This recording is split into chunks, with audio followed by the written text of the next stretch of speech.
Of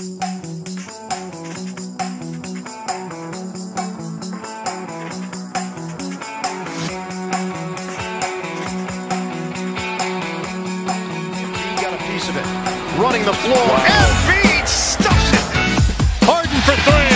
James Harden with his second triple.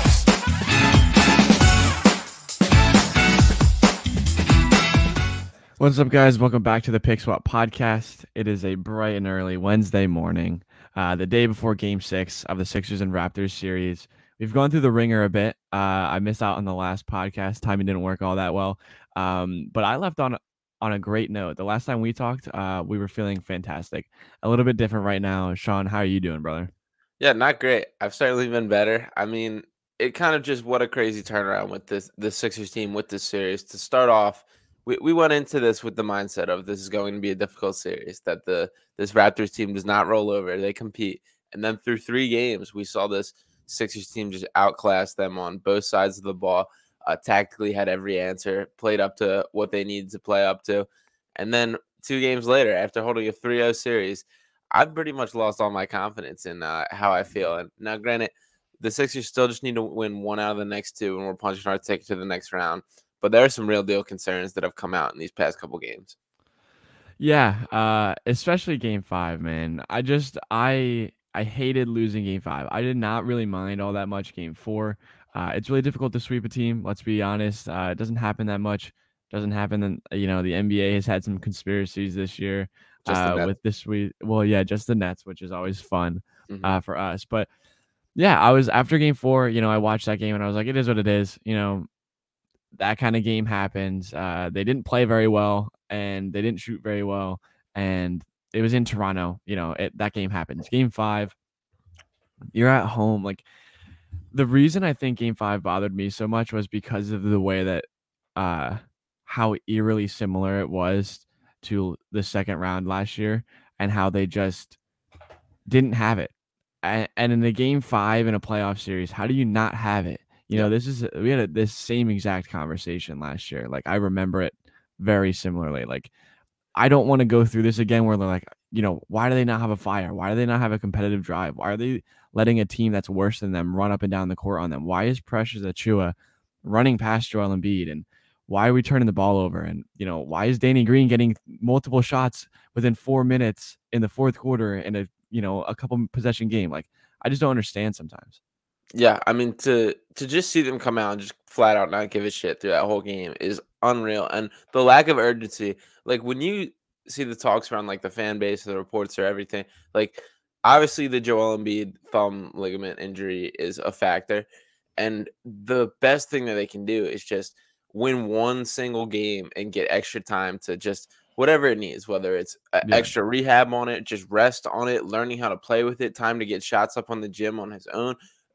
Pretty much whatever it is, the best case scenario is to just win a singular game and get you extra time. The next round is scheduled for Monday, so there's a little bit of a buffer with the Miami Heat, who officially beat the Hawks last night. So assuming the Sixers are able to find a way to win, it will be the Miami Heat that they play. Also going to be a gritty series. This is turning into like it was so just promising to see them go up 3-0 and see just like, all right, there's like we have our focus. We flipped the switch to postseason mode, and then that's just out the window. I mean, you can't make these guys like want it, but there's just this lack of scrap, and I think a lot of it has to do with Joel Embiid and the thumb. The thumb's obviously a factor. It doesn't come out in like the shooting as much as I think like some people expected. It's way more with the way I see it is like his willingness to like go after loose balls or get in the mix for rebounds. And as important as Embiid is to this team in terms of obviously being the best player, obviously scoring 30+ points a game, being their offensive threat, but he anchors this defense completely. And he's such an emotional component of this team in terms of like the Sixers really don't have a guy that's willing to just put their body on the line, go do it, go run through a brick wall. And really that comes down to Joel Embiid. And some of this is certainly a criticism on Morey and for like the roster construction and why this team still just does not look complete. But like for Embiid to be that important emotionally when he's not 100% checked in and locked in on the game, it shows throughout the entire team. And we saw that completely in Game 5. Some of this is, again, unfair to Embiid to be throwing back on him, but like he has to be 100% locked in at any time because the entire team is just a replication of how he is playing. Yeah, I don't know, man. But this is something like happened last year. Like when obviously he was injured as well last year, but it was a knee, and an unfortunate timing. Like, of course, this would happen right now. But if you're playing the way that I look at it, if you're playing, you got to play. Like obviously Embiid is incredibly important. He is the reason this team is what they are. So like you said, it's difficult to throw that blame on him. But again, if you're going out there, if you're strapping up, you got to play the game to it fully. And I just don't understand where that lack of like competitive nature, it seems like, comes in. Like there was multiple times in the game, so many times, it was kind of a running joke between me and a couple of my roommates. Every time they got within 10, I was like, all right, they're not seeing a double-digit deficit again. Like, they're running it in. It's going to be a close game down to the end. It's just a matter of winning. And every time it happened, the Raptors are going a 4-0 run, 5-0 run, and, get it back out to 15. And I was like, all right, get it back down to like 8 or 9. Okay, they're not going to see a double-digit deficit. I don't know why or how. Like, this team is just so much better than the Raptors. And I said this from the beginning, and I was really ready to get on here and be like, oh, yeah, I was right the whole time. Sixers in 5. That didn't happen the way that I saw it. It just, now you have to go back to Toronto. Now you have to go into a hostile environment. Now you have to beat that team on their home floor. And they didn't even have Fred VanVleet. They didn't even have their best player, who, to be honest, matchup-wise, for Toronto is a nightmare. It's almost not necessarily better that he's not playing, but they get to throw out, 5 different guys that are 6'8 plus that just wreak havoc across the floor. But I just don't want to hear that shit anymore. I don't want to hear the excuse. I don't want to hear that Precious Achiuwa is faster or longer or whatever. That stuff doesn't matter to me. James Harden can't be locked up. Yeah. Tyrese Maxey has to be involved. Like, I don't know how he is not, like, he won you the first playoff game. Maybe the second one, he had a great game as well. And then he's just been non-existent since then. Like, there's so many things to go through. I don't even know where you want to start, really. Yeah, I mean, like you said, there's not like a silver lining in that game. Like that was up there in the most frustrating. Game 5 was one of the most frustrating Sixers games I've ever watched, and you pretty much touched on a lot of it there. I will go as far as to say that the Raptors do match up way better without Fred VanVleet, without the version of Fred VanVleet that we've seen in this series. He clearly has not looked 100% throughout the whole thing. The Sixers have targeted him on defense a ton. That was a lot of Maxey's early success in the season. And now they're able to just play their full brand of Raptors basketball in terms of mucking up the paint, having long athletes all over the court, guys that just take up passing lanes, can get in the way. They're swarming Maxey's drives to the basket. Anytime he's trying to turn the corner, they're bringing 2 or 3, which is an impressive adjustment from Nick Nurse in the way that they're shutting that down. Harden can't beat a single one of these guys off the dribble. All of them are just too long and athletic and just swallow him up. There was a play in Game 5 where he was just hunting for a mismatch, literally had all 5 players on the court switch onto him throughout the 24-second shot clock and could not beat a single one of them off the dribble. And just like for you to be the number 2 option on this team and not be able to just go get a bucket on this team, like against the Toronto Raptors, that has like major repercussions on this team. And Maxey, it's so like I feel bad throwing so much of this on it because like once again, this playoff series comes down to Embiid and Harden. The Tyrese Maxey time will come, but at the same time, like the Sixers need you to be that guy. We need you to be the guy stepping up. And we've talked you up. We've elevated you. The Sixers organization has spoken their belief in you.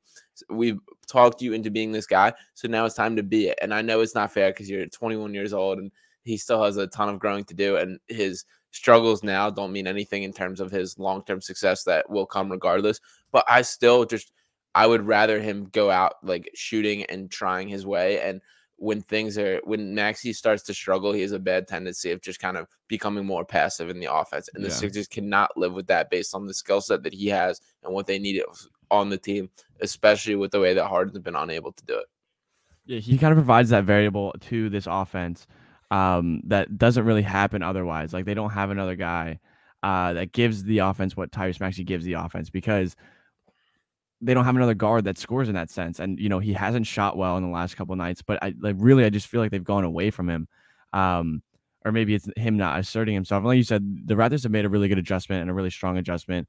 And Nick Nurse has done a really good job in this series where we kind of figured that coaching would play a factor, where he kind of got outcoached early in the series, which was just a surprise to all of us. And then he's kind of he obviously outcoached Doc in the last couple games. But yeah, Maxey, like you said, it's hard to put this pressure on him, but you know, he's done so well with the pressure so far this season that it's like it's easy to keep putting more on him. But again, he has to step up. He is, the number 2/3 option in the offense at all times. So I don't know, man. It's tough because I just want to see more from him. And the times where it seems like he's about to get going, the shot hasn't fallen, the floater hasn't fallen, and the layup hasn't. Like, we've kind of seen those uncharacteristic misses from him. There was 2 or 3, like he airballed a floater or hit nothing but backward on a floater. Like, I feel like if he never misses that shot, he got wide on a layup and did the long outstretched arm on the right, high off the glass, missed that layup, and it's like I feel like he doesn't miss that shot. He missed a corner 3 that Harden whipped him, and it's just like those are the things that settle in as frustrating when the team is not playing that well.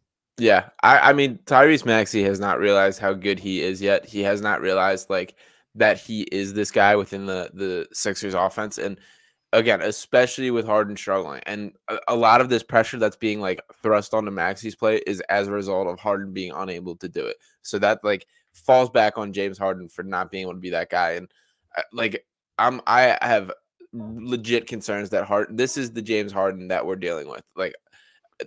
Whether it's injury, whether it's age, whatever, he's not going to just have that new pop throughout the rest of this year and maybe even the rest of his career. So he has to learn to adjust. He has to learn to do more things.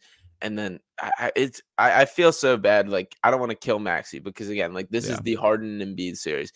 And I think if I'm divvying up the pressure, I'll even throw more onto Embiid because as much as the finger's a factor for sure, but the finger doesn't make your feet slower on defense. The finger doesn't make you I've never seen a guy attack and have success on Joel Embiid in the way Precious Achiuwa had for a stretch, ever. It was embarrassing to see him just take Embiid one-on-one on multiple plays in a row. I think he scored 3 straight baskets, and then he had a couple other throughout the quarter. And it's this is Precious Achiuwa, man.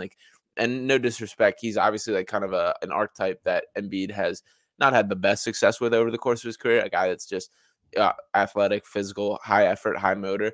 But and Achiuwa has turned himself into a very good player. But there's just no excuse for Embiid to be biting on pump fakes the way he did and being spun around in the way he did. And it's that's not you, man. We know you as this dominant defender. And I do think a lot of it is the looming back of the mind finger.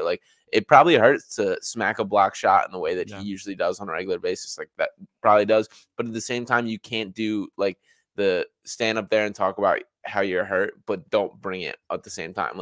I don't want to kill the guy either. Cause again, you obviously do have a real deal injury. The finger is not a nothing. It obviously affects a lot, but there just has to be more. And the way that this team is such a direct, just portrayal of how Embiid is locked in is you just have to bring it. This has to be Embiid. And there's a lot of talk about how important this Game 6 is to everyone. The Sixers have to find a way to shift everything, wipe out Game 5, and come in fresh. Yeah, absolutely. I do agree with you.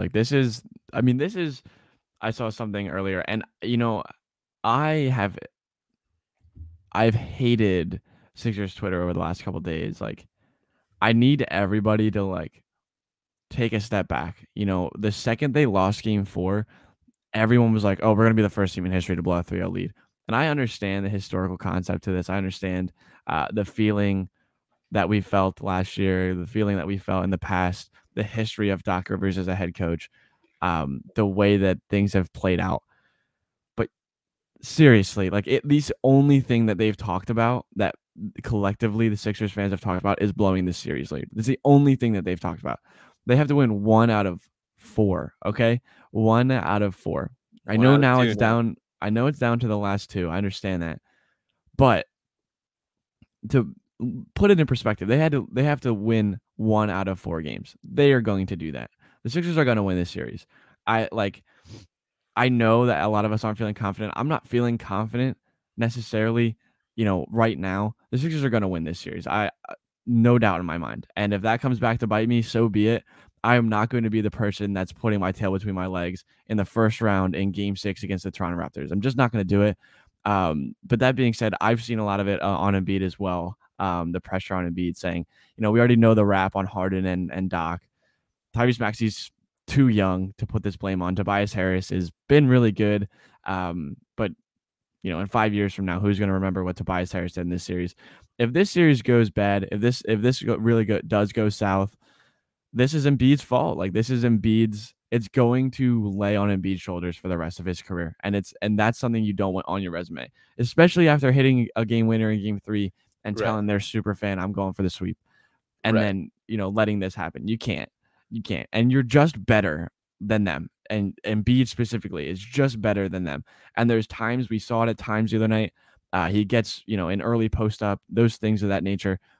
You have to do that. You have to dominate, and you take care of the finger later. You take care of everything else later. I understand. I mean, I don't understand what that feels like to have a torn thumb ligament. It's never happened to me. But you're strapping up, like we both said. You're putting on the shoes. You're putting on the jersey. You got to do what you got to do in Game 6. You cannot come home for a Game 7. You definitely can't. Yeah, and one of probably the most frustrating thing about it for me is it felt like this was Embiid like stepping past his postseason narrative in a way. Like, he has his little critiques about how he showed up. He's had his playoff struggles. He hasn't been the guy that we've seen throughout his regular season, and especially not the guy that he's been this year. Like, the game-winning shot in Game 3, that felt like a moment where he was overcoming his own like personal demons in so many ways, in terms of being 0 for 14 on game-winning or game-tying shots before that, in terms of hitting a buzzer-beating shot in the same place that you were sent home crying from just 3 years ago. And it felt like this was him getting past it. And then to sink back down into seeing like the version that we don't want to see of Joel is so frustrating. And it's just like, it felt like we were past that, and we're clearly not. And I appreciate all your confidence in the series, James, but I just don't know. Like, the Raptors have made real deal adjustments, and this is a team that looks completely different than they did through the first 3 games of the series. Like, that they might have showed up in the series like not being the team we expected, but they now smell the blood. They're now hungry. They now are playing the Raptors brand of basketball that is scary for the Sixers. And we've talked about what a nightmare that it is to match up with. Nick Nurse has certainly made adjustments. I do think Embiid looked like he's figuring out how to play, which is, again, frustrating why it was like such a struggle in Game 5. He made some quicker reads out of the post. He didn't hold and wait for the double in a way that he usually does. Got it quick out, got it swinging. It helped the Raptors prevent doubling so heavily on him. And he did get deep post position a lot more than he had previously in the series, which, like, there were positive takeaways from Embiid's particular style, but at the same time, ending with 20 points, 11 rebounds, 4 assists, 7 of 15 shooting just isn't good enough. And like, as a team, they had so many crippling weaknesses that you just can't win a game with in this. When you're looking at, they turned the ball over 16 times, were out rebounded, shot poor from 3. Both teams shot poor from 3. The Raptors outscored them in the paint and the fast break, both by a pretty wide margin. They just did the things that, like, you can't win a game if you're allowing opposing teams to do. And they're legitimate questions the Sixers have to find answers to. Yeah, so if you guys are, let me do the Bet US real quick. So if you guys are interested in putting your money where your mouth is, the way that I am, you can go to Bet US and you can bet on this series. Bet US is one of the leading sportsbook and casinos in the market. We're really happy to be partnered with them. We've been with them for a little bit over a month now.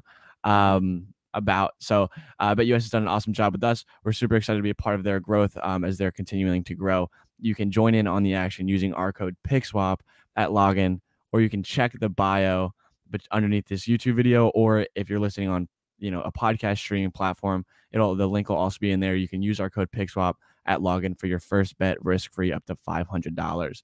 But I'm gonna be confident, man. I started out this way. I'm not gonna back down now. Again, man, I just think the Raptors' best basketball is like the Sixers playing badly. Like the Sixers have played like shit. Like let's not sugarcoat it. The last 2 games they've looked like dog shit. And as much as that maybe Toronto's played well or they've changed some things up, which they absolutely have, and maybe that's the reason for the Sixers playing like shit is that they just didn't get to do whatever they wanted the whole time like they did the first 3 games. Let's be fair, they looked like shit in game 3 too for a good period of that game as well. Great game. But the Sixers did not look like the Sixers, the first 2. Regardless, I'm not even going to try to go into that. Regardless, they just had to play a good basketball game. They had to put one good basketball game together. Like, seriously, they have to stop being so flustered by the pressure that Toronto's putting on. Like, hey, I have a crazy idea. Let me know if you've seen this at all. A backdoor cut. Like, when Scotty Barnes is pressing 35 feet from the basket, I don't know. Maxey, send it to the basket. James Harden, send it to the basket. Danny Green, I don't want you having the ball inside the 3-point line, but it's happened a lot recently, which is concerning. But I don't know. I think there's like very simple things that they can do. Hit jumpers, like, it's hard to say that as like an adjustment to make, but really they just have to hit open jumpers. They got a ton. I don't think Matisse Thybulle, obviously it's good that, it's almost good that he can't play. Yeah. That was the worst performance we've seen from him maybe ever. And he very well may have played himself out of the rotation. And I'm not trying to be dramatic about it, but the way that he performed in that game, not only did he suck, like just the worst type of offense I've seen in my life, he pissed his pants. He was terrified. And it's like, come on, dog. It's time to not do that anymore. It's time to at least make the good or smart play. If it doesn't work out, it doesn't work out. But being terrified of the action, being run off, inside the paint and you're not going up, or you're throwing up a floater when you're 2 feet from the basket, like there's things like that you just can't do. That airballing it, like, no, I just can't see it anymore. Danny Green is either airball, like he had a decent game, but it was like one of those things where it's like he's either making them or airballing them. Like he had like 3 different airballs. Like I just think there's things, if they just get back to what they do, if Embiid is aggressive, if Harden is aggressive, everything else will move around. And they have to get back to playing team basketball. Like that first game, the ball flying. We talked about this before towards the end of the season. We're like, what happened? Harden first got here, the ball is whipping around, everyone's scoring, everyone's having great games, everyone's feeling it, the vibes are great. Where did that go again? That happened game 1, game 2, game 3. What happened? Figure out how to get back to there and you're good. Yeah, I to touch on Matisse real quick. I mean, I will go as far as he not only has played himself out of the rotation, but I think he's probably played himself out of the Sixers' long-term plans at this point. And that was the worst offensive performance that I think we've seen for Thybulle and maybe any NBA player in the history of the league. I mean, to just airball multiple shots, including a layup attempt, is so hard to do. He ended with a stat line 1 for 6 from the field, 0 for 3 from 3. 0 for 2 from the free throw line, and the one make that he did get was the credited bucket from Precious Achiuwa tipping it back in the basket. So there was a point where that was the Sixers' only bench points in that game through well into the second quarter. And I mean, I don't think we're not asking Matisse Thybulle to be the man on offense. We're asking him to be able to confidently shoot jumpers, make adequate cuts, just something to bring a positive. And the fact that he's just been unable to do this is unreal. Like the Raptors pay him zero respect defensively. The guy who is supposed to be guarding Matisse just full-time doubles Embiid the entire time he's on the court. He says we will let that guy shoot as much as he wants, and Matisse is incapable of punishing him for it. You can literally walk down to your high school gym and find multiple guys who are more advanced offensively than Matisse Thybulle is, which is insane for an NBA player. Like he's incapable of doing the offensive things, and I don't think he will ever get to a point where he can have a role expanding past what he has right now. And there's a real deal conversation about what's going to happen with Matisse in the long term, in terms of this is a guy who obviously has the eye-popping defensive stats, obviously can make things happen. The Sixers have to find a way to trade this guy this offseason. Like, there's no way Matisse can ever play long-term playoff minutes. Even when we talk about like the Simmons struggles with his offensive deficiencies in the past, Matisse doesn't even bring the things that Simmons does offensively. There's no passing ability. There's no dribbling ability. He can't space the floor. Like, there is a zero positives that he can bring to the offensive, and that puts on full display in the playoffs. The way playoffs change other than regular season is all your weaknesses are maximized, and we're seeing that with Matisse. I'm glad Game 6 is in Toronto. I think that gives the Sixers a better chance to win. I seriously don't think you can play him another minute in this series. Like the Raptors, this matchup specifically, for a lot of ways in the Sixers, it's the worst case scenario, but for Matisse too. And it sucks because like the Sixers need his defense too. Like I was excited to have him back for this game because like in game 4, they needed just like a jolt. That's what Matisse can be. It's like a spark. He can go make things happen. Like back-to-back quick steals or turnovers is kind of a momentum changer. And he's capable of that pretty often. But you can't afford to have him on the court at all because there's just that much detriment to the offense. And for a guy that has been out for half the series because of not being eligible to play in Canada, to not just bring it on the games that you can play is crazy to me. And I get a lot of it is because of his own like deficiencies in his game and not really an effort thing. But there's still times where it's just like you have to be playing your ass off right now for the fact that like almost to make up for you not being there for the other games. And I just haven't seen that at all.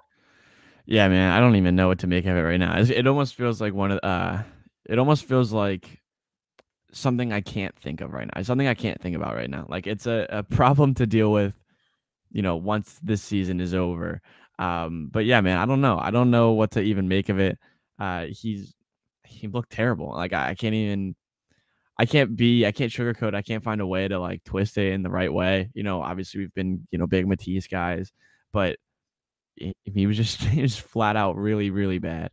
And he hinders the offense. Like he doesn't just not do anything on offense. Like he makes life difficult for everybody else because you're basically playing 4-on-5. Yeah. And that's hard to overcome for, a period of time. I wanted to ask you, because I feel like the rotations have been fine for the most part. Obviously, he's not going very deep on the bench. Paul Reed did not look that good the other night. What do you think, just in terms of minutes wise? Like, I didn't get the catch. I didn't look to see how many minutes, Harden and Embiid are playing, but the minutes where they were off the floor at the same time, and the Sixers fell apart. Like that's really where they lost their competitiveness, like in that game. Was when Harden and Embiid went off the floor. Like, what did you think about that? What did you think that, I saw a lot of people saying that Harden and Embiid, one of them has to be on the court at all times. And we were kind of like, one of the 3 or 4, top guys had to be on the floor at all time, which Doc is stuck by. But it kind of feels like now it has to be one of Harden or Embiid, at all times. Yeah, looking at their minutes here, all Tobias Harris, Joel Embiid, Tyrese Maxey, and James Harden all played 40 minutes or more. Harden and Embiid each played 40 minutes. Okay. In the 8 minutes that they're both not on the court, that can't happen at the same time. They can't. Yeah. That zero part of that 8 minutes should be like you have to stagger one of them on the court at all times. And even if it's the third most played lineup in the series prior to Game 4 was Harden and all the bench guys, and the net rating was still super. Or I'm sorry, it was all these starters and then Paul Reed and for Embiid, and that was still a super net positive. Third most minutes played, and that we haven't seen that luck through the past 2 games. And like Paul Reed, again, I love him with all my heart, and a lot of this is these growing pains. It's frustrating to see them now because they should have been worked out throughout the whole season. I think he would have been way more comfortable if we're playing him early, if we're working these kinks out when it doesn't matter as much. But it sucks, obviously, this is in the postseason, but like if he's with the starters and in his minimal role, I don't have a real worry about what he's going to do. Just putting him in as the plug-in for Embiid, allowing the other guys to do most of the work, that's what we're looking for. The fact he had to like create a little bit with the second unit, it's like we're putting way too much on this guy's plate way too quickly. And we're talking about a guy who literally was out of the rotation all season, and now to ask him to try and like get a bucket is insane. And like he shot 1 for 4 on the game. The effort was still there, the energy was still there. I do have some like legit concerns that Doc might go back to DeAndre Jordan because he had a quick hook with Paul Reed in this game, understandably so. I also think as far as like the bench unit as a whole, like it lacks guys with that like that stick to itness and that like grittiness and that just to physically impose themselves. Like looking down this whole bet, like Shake Milton's a prime example for me. He's a guy who he's solid in his game. He can do like great things, but there's so many games where it's like you forget if Shake even played or not, and he doesn't have like a Yeah. moment where he just like, this is me, like I'm in here making an impact. He just kind of let the game comes to him in a way that like isn't always effective. And Furkan gave him a run at the very end, 2 minutes with garbage time. I mean, if you're in need of minutes, I think that has to be worth a shot over Thybulle. I don't think you can have him step on the floor. Niang played all right. He hit 1 3. He's a problem defensively, Yeah. like, and he tries his ass off. He does everything possible, but he just is not big enough or long enough to keep up with these like Raptors players. They're just the bench is not it. Like we don't have a guy that like can impose himself in the series at all. Yeah, you look down at the other teams that are, really solid, and Milwaukee sticks out. Like Pat Connaughton and Grayson Allen coming off your bench, like you just feel so good about those guys because they're just going to do what they need to do. They're going to play really good defense. They're going to hit threes.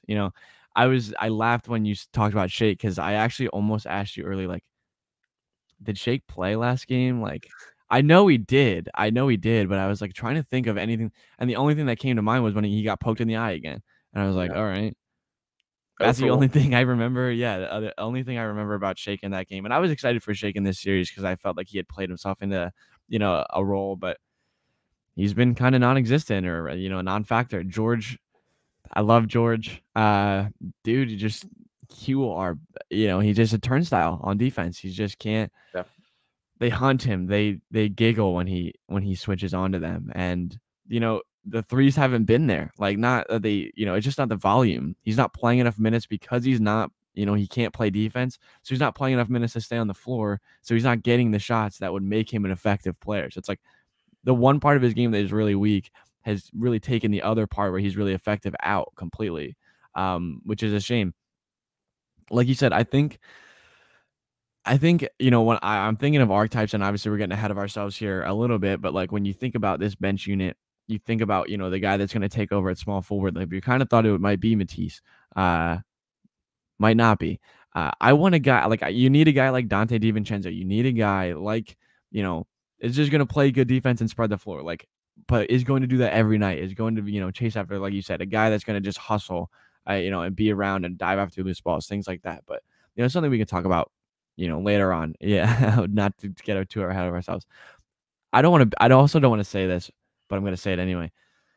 Paul Millsap, question mark. No, Paul Millsap better than DeAndre Jordan. If they're going to switch off of Paul Reed, I think Millsap's physically he can keep up a little bit more than DeAndre Jordan. This is not something I'm hoping they do. I want to stick with Paul Reed. This matchup makes total sense to me to keep sticking with Paul Reed, and as much as he hasn't been like ideal, like he hasn't killed the Sixers either. Like the Raptors team is full of Paul Reeds. This is like exactly the matchup we're looking for. And Paul Reed would be, if he was a member of the Toronto Raptors, he would be an excellent player. I will tell you right now. Yeah. And he still will be with the Sixers in the long term. So I think you have to keep fighting through the growing pains there. Even Paul Millsap, I don't think has.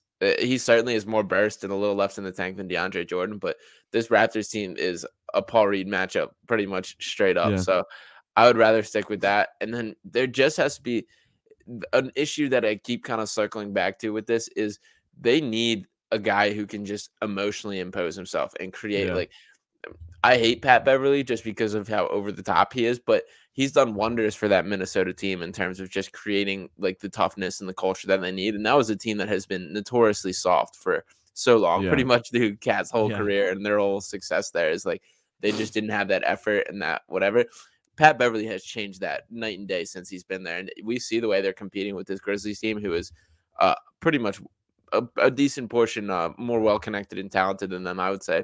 But the Sixers don't have any sort of just that guy to like make a set impact. Like all these guys are just kind of like, you can't keep this on Embiid. Like Embiid has so much on his plate that he can't be the emotional driving force on an every night basis and just the gritty guy that like there has to be another guy to do that, because Embiid just doesn't have it right now in terms of that. That I think has to do with the finger completely, but you have to leave your heart out there. Embiid's never been a guy that's been afraid to like dive for a loose ball, throw his body on the line, but he just looks hesitant right now with the finger hurting.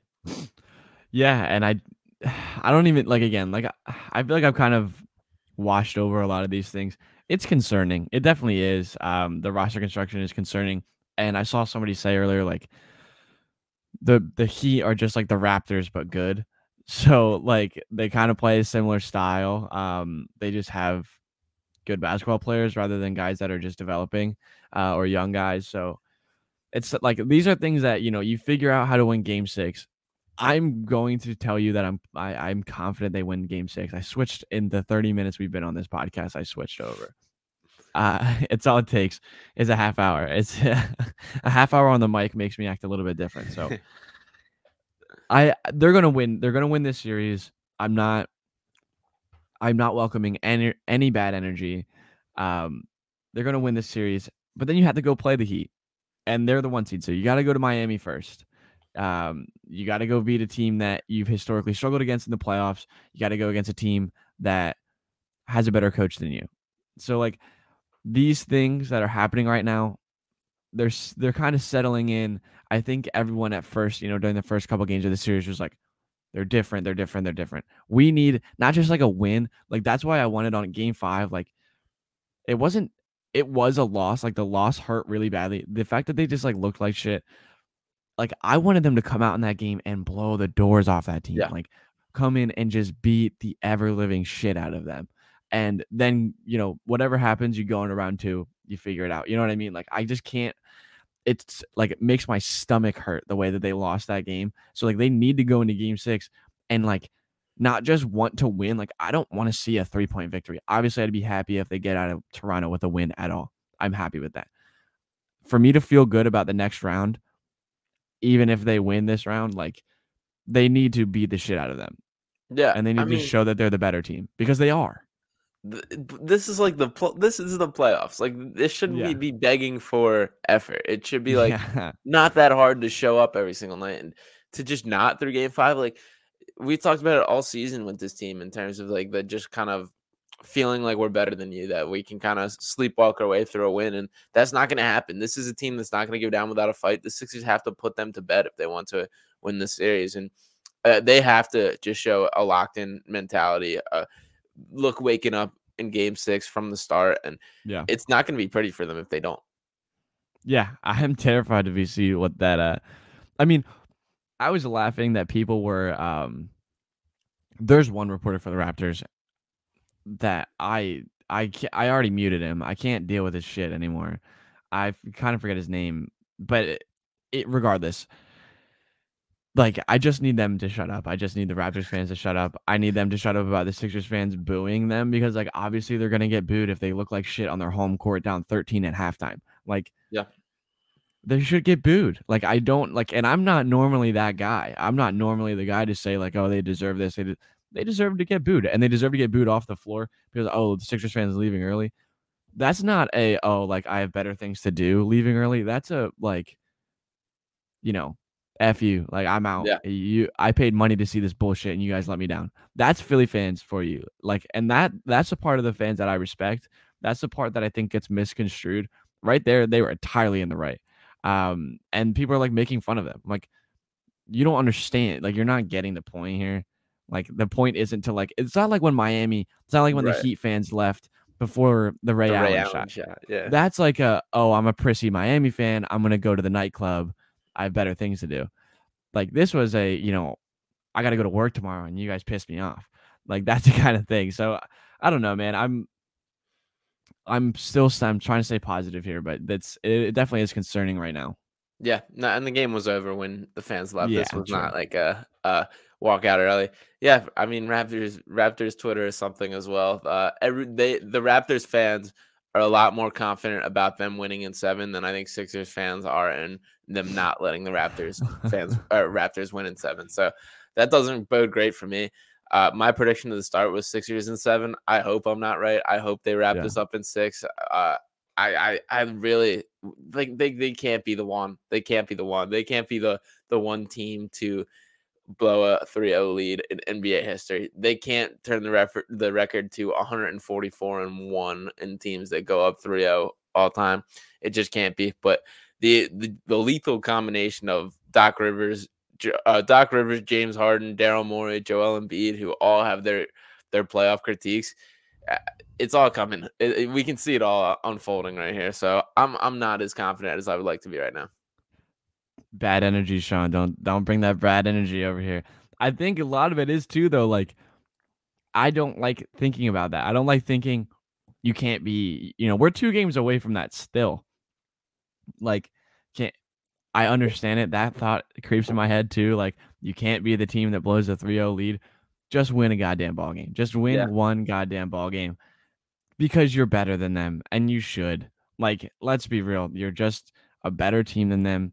You need to be better than them for 40 minutes. Like, figure it out. Don't let them push you over. Like, I feel like as a team that has, at this point, 2 Hall of Famers, a supposed top 15 coach of all time, Tyrese Maxey, Tobias Harris, Danny Green, I guess you can throw him in there as well. Like, they're just a better team. Like, just go beat them. And I know I'm simplifying it to a degree that doesn't even matter. Like, it doesn't even make sense. But really, I feel like it just comes out. You're just better than them. You have to go into this game. Embiid has to be aggressive and smart. Harden has to shoot the basketball when the ball is swung to him. He has to get downhill. Maxey has to be aggressive, and Doc has to get him involved. And Tobias Harris, actually, as wild as this is, I have no complaints. Like, very little about Tobias Harris. He's been very, very solid in this series, and he's the only one that we're not complaining about. Let's figure this shit out. Like, there's the problem within itself. We should be complaining about Tobias Harris again. Like, we got to get back to our basics here. Yeah. I don't know. I'm like, you say that they just have to win 1 out of the next 2, but like, they did have to win 1 out of the next 4. Like, we're already down to this.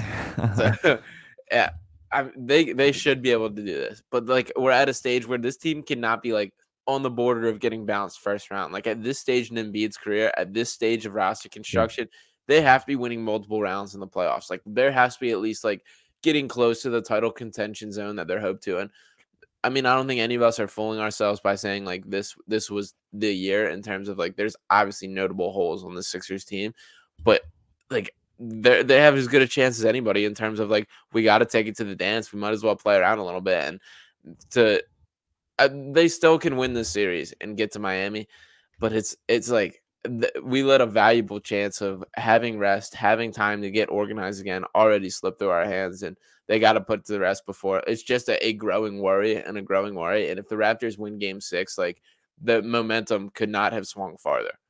Yeah, man. I'm not allowing it. I'm not allowing it. It's not going to happen. Is Game 6 the biggest game of Embiid's career, James? I don't know, because like, Game 6 is, that's tough. That's a really tough question, because there's a lot of reasons I want to say no. Mostly because it's a first round game, not a win or go home game.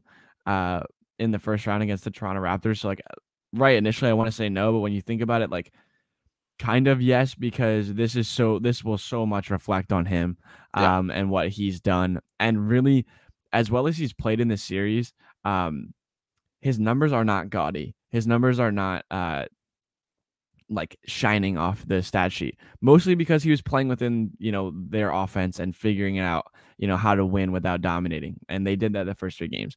So his numbers weren't insane, but it might be mostly because, they can't lose this game. They can't like kind of what we've been saying this whole podcast. Like, they can't be the team that loses this game.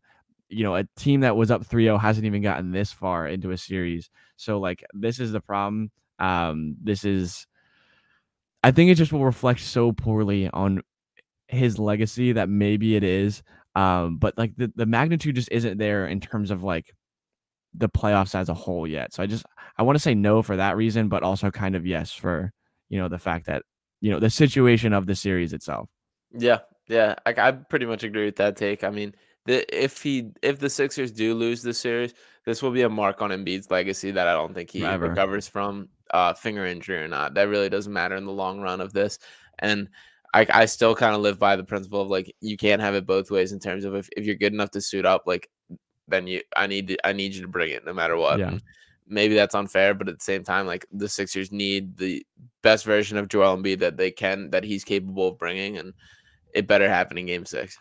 Yeah, and I'm going to end this. I'm not even gonna let you get a last word. They're gonna win Game 6. I'm confident in it. We're going into this series, the pre-series pod that we did. I said they're gonna win in 5. Okay, I was a game off. Okay, that's fine. But I came in confident. You were a little bit weary. You didn't know for sure, and they've started to show why you were right. They've started to show definitely why you had your worries. But tomorrow, they're not coming back to play another game in Philadelphia. Okay, until Game 3 of the Miami series. That's what I'm saying. Sixers in 6. I'm convincing myself to be confident. That's where we're gonna end. So unless you have anything else. No, we can send it with that. Yeah. All right. Well, we'll get back to you. We'll definitely holler at you guys. Maybe on Friday. That sounds like might be a good. Definitely get one out before. Right after they win the series. I was about to say before Game 7. But right after they win the series. So Friday we'll get back at you guys. Until then, stay tuned. You can follow Sean at Sean_Bernard1. Follow me at JSprain17. Follow the pod at PickSwapPod. Check out the YouTube. Make sure you check the link in the bio of the YouTube and also in the podcast, whether you get that on Apple or Spotify. You check that link. You go to BetUS. You can get our code PickSwap at login. Get your first bet risk-free up to $500. And we'll talk to you guys after Game 6.